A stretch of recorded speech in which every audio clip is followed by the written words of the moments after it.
इस वक्त आप सभी की नजर पाकिस्तान की तरफ लगी होगी। क्या चल रहा है पाकिस्तान के अंदर? अमेरिका और ईरान के अधिकारियों के बीच बातचीत शुरू हुई है या नहीं हुई है? इधर उधर आप लोग खबरों को सर्च करने की कोशिश करते होंगे, लेकिन अब आपको इधर उधर भागने की जरूरत नहीं है। आपका भाई फराज मलिक ताजा हालात लेकर आपके सामने आ चुका है।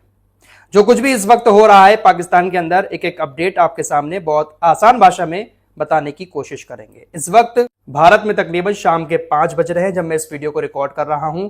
अभी भी अमेरिका और ईरान के अधिकारियों के बीच बातचीत शुरू नहीं हुई है। पिछली रिपोर्ट में मैंने आपको जो बात बताई थी कि ईरान के अधिकारी पहले पाकिस्तान के नेताओं से मुलाकात करेंगे, उनके साथ बैठक करेंगे, उसके बाद ही अमेरिका और ईरान के अधिकारियों के बीच बातचीत शुरू होगी। ईरान के डेलीगेशन ने पाकिस्तान के नेताओं से मुलाकात कर ली है और मुलाकात करने के बाद ईरान के अधिकारियों ने अपनी 4 शर्तें पाकिस्तानियों के सामने रख दी हैं। अगर अमेरिका इन 4 शर्तों पर राजी हो जाता है तो ईरान अमेरिका के साथ बातचीत करेगा, और अगर अमेरिका इन 4 शर्तों पर राजी नहीं होता है तो ईरान के अधिकारी अमेरिका से बिना ही बात किए वापस आ जाएंगे। मैं आपसे लगातार कह रहा हूं कि ईरान बातचीत करने तो गया है, लेकिन ईरान दबकर बात नहीं कर रहा है। ईरान हर अपनी शर्त को मनवाने की कोशिश कर रहा है। ईरान तब तक नहीं पहुंचा पाकिस्तान जब तक ईरान ने कहा कि हमसे वादा ना कर लो कि हमारी संपत्तियों को रिलीज करोगे और लेबनान के अंदर सीज फायर करोगे। जब यह बात मान ली डोनाल्ड ट्रंप ने, उसके बाद ही ईरान के अधिकारी पाकिस्तान पहुंचे थे। पाकिस्तान से कहा कि हम आमने सामने बैठकर बातचीत नहीं करेंगे, अमेरिका के अधिकारियों के साथ कोई फोटोशूट नहीं होगा, कोई याराना नहीं निभाया जाएगा। ईरान के अधिकारी अलग कमरे में बैठेंगे, अमेरिका के अधिकारी अलग कमरे में बैठेंगे। ईरान अपनी ही शर्तों के साथ इस मीटिंग में शामिल हो रहा है। हालांकि पाकिस्तान इस बात की पूरी कोशिश कर रहा है कि आमने सामने बैठकर दोनों की बातचीत कराई जाए, लेकिन ईरान साफ मना कर रहा है। फिलहाल टॉपिक पर आते हैं। पाकिस्तान के नेताओं के साथ ईरान के अधिकारियों ने जो बातचीत की है उसमें 4 शर्तें ये रखी गई हैं। पहली शर्त, स्टेट ऑफ हॉर्मुज पर ईरान का पूरी तरह से कंट्रोल रहेगा। स्टेट ऑफ हॉर्मुज ईरान के कब्जे में ही रहेगा, ईरान जिस तरह से चाहेगा उसको चलाएगा। दूसरी शर्त, इस जंग के दौरान अमेरिका और इजराइल ने हमें जितना नुकसान पहुंचाया है उस नुकसान की अमेरिका को भरपाई करनी होगी। इसके साथ ही हमारे ऊपर जितने भी प्रतिबंध लगाए हैं अमेरिका ने, उन प्रतिबंधों में छूट देनी होगी। ईरानी अधिकारियों ने पाकिस्तान को अपनी तीसरी शर्त यह बताई है कि हमारी जितनी भी संपत्तियां, जितनी भी प्रॉपर्टी फ्रीज कर रखी है अमेरिका ने दूसरे देशों में, उन संपत्तियों को रिलीज करना पड़ेगा। चौथी शर्त ईरान ने पाकिस्तानियों को अपनी यह बताई है आज की मीटिंग के दौरान कि ईरान में भी सीज फायर होगा, लेबनान में भी सीज फायर होगा, इराक में जो हमले कर रहा है अमेरिका और इजराइल वहां पर भी सीज फायर होगा, और यमन के साथ भी सीज फायर होगा। पूरे क्षेत्र में हर जगह पर सीज फायर का ऐलान किया जाएगा। अगर हमारी इन 4 शर्तों पर अमेरिका राजी होता है तब हम इस बैठक में शामिल होंगे, वरना हम अमेरिका के साथ किसी भी तरह की बातचीत में शामिल नहीं होंगे। अपनी 4 शर्तें ईरान ने पाकिस्तानी नेताओं के साथ बैठक करके बता दी हैं। दोस्तों, ईरान की तरफ से ये जो 4 शर्तें बताई गई हैं, इस पे अगर गौर किया जाए तो इन चारों शर्तों में ईरान ने परमाणु हथियार का कोई जिक्र नहीं किया है। ईरान ने अमेरिका के सामने ऐसी कोई शर्त नहीं रखी है जिसमें ईरान ये कहे कि भाई हम परमाणु हथियार बनाएंगे, ये यूरेनियम का संवर्धन करेंगे। परमाणु और यूरेनियम का जिक्र इन 4 शर्तों में नहीं किया गया है। अब देखना होगा कि पाकिस्तान के अधिकारी अमेरिका के अधिकारियों के सामने जब ईरान की ये 4 शर्तें रखेंगे तो सामने से रिस्पॉन्स क्या आएगा। फिलहाल अभी तक ऑफिशियली ईरान के डेलीगेशन के बीच और अमेरिका के डेलीगेशन के बीच बातचीत शुरू नहीं हुई है। अच्छा, बात आती है पैसे को रिलीज करने की। बहुत मोटा पैसा अमेरिका ने ईरान का रोक रखा है। भारतीय रुपए में अगर बात करें तो तकरीबन 11 लाख करोड़ रुपए अमेरिका ने ईरान के फ्रीज कर रखे हैं। कुछ पैसा कतर में है, कुछ पैसा यूरोप में है, कुछ जापान में और कुछ दक्षिण कोरिया में।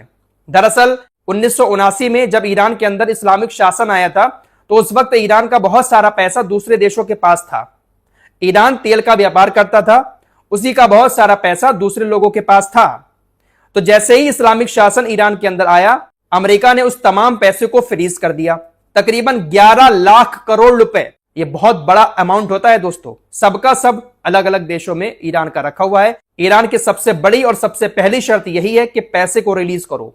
हमारा पैसा पहले रिलीज होगा, उसके बाद बातचीत में शामिल होंगे। पहले खबरें आई, खुद अमेरिकी मीडिया की तरफ से यह खबरें चलाई गई कि अमेरिका पैसा रिलीज करने के लिए राजी हो चुका है, लेकिन जब पूरी दुनिया में यह खबर चलने लगी तो उसके बाद अब अमेरिका के अधिकारियों की तरफ से आकर जवाब दिया गया कि अमेरिका ने अभी तक ऐसा कोई भी फैसला नहीं सुनाया है। अमेरिका अभी राजी नहीं हुआ है ईरान के पैसे को रिलीज करने के लिए। अमेरिकी मीडिया की तरफ से यह सरासर झूठी खबरें दुनिया में फैलाई जा रही हैं। फिलहाल कुल मिलाकर 100 बात की एक बात यह है कि ईरान अपनी शर्तों के साथ ही इस बैठक में शामिल होने के लिए गया है, और अगर ईरान की शर्तें अमेरिका मान लेता है तो ईरान बैठक करेगा, वरना ईरान ऐसे ही पाकिस्तान से वापस आ जाएगा। क्लियर कट बात ईरान ने पाकिस्तानियों के सामने रख दी है। पैसा रिलीज करो, स्टेट ऑफ हॉर्मुज हमारे कंट्रोल में है, रहेगा। बाकी जो शर्तें और बताई मैंने, इन सारी शर्तों को मानने के बाद ही बातचीत शुरू होगी।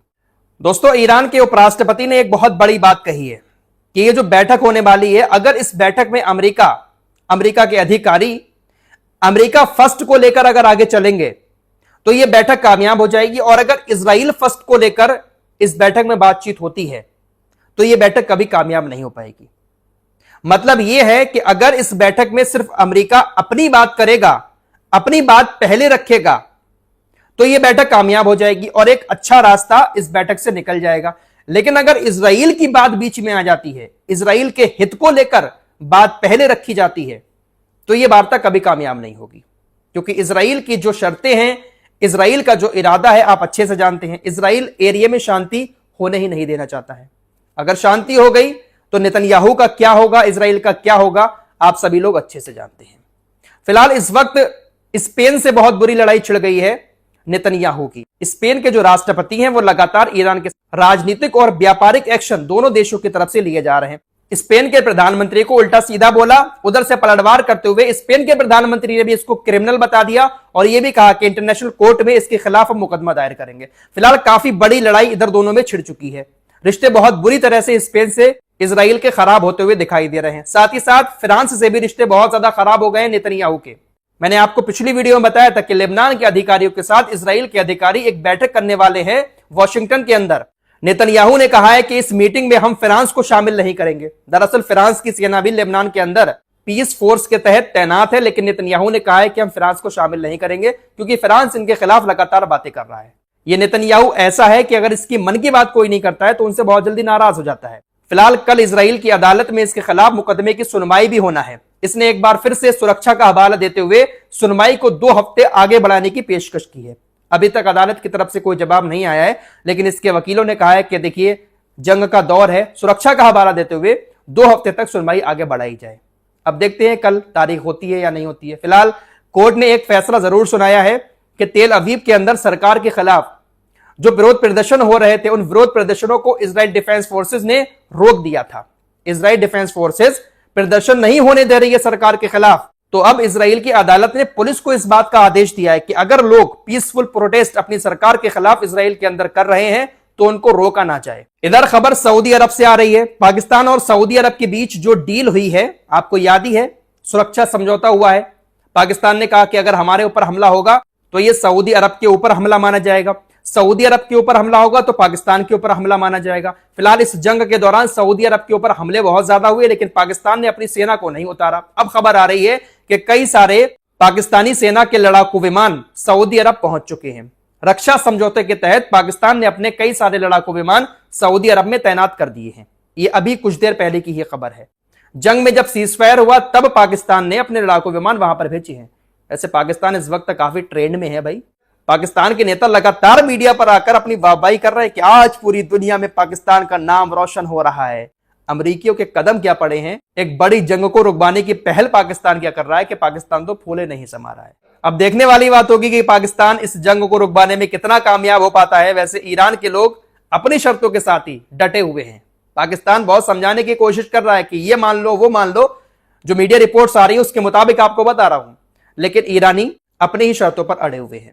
फिलहाल इस वक्त का लेटेस्ट अपडेट यह है, जब तक मैं इस वीडियो को रिकॉर्ड कर रहा हूं, कि दोनों देशों के बीच बातचीत शुरू नहीं हुई है, ना ही आमने सामने बैठकर, ना ही अलग अलग कमरों में बैठकर। सिर्फ पाकिस्तान के अधिकारियों से जरूर बातचीत की है। बाकी अगले कुछ घंटे में जो भी अपडेट आएंगे वो आपको बता दिए जाएंगे। चैनल को सब्सक्राइब करके हमारे साथ जुड़े रहिए।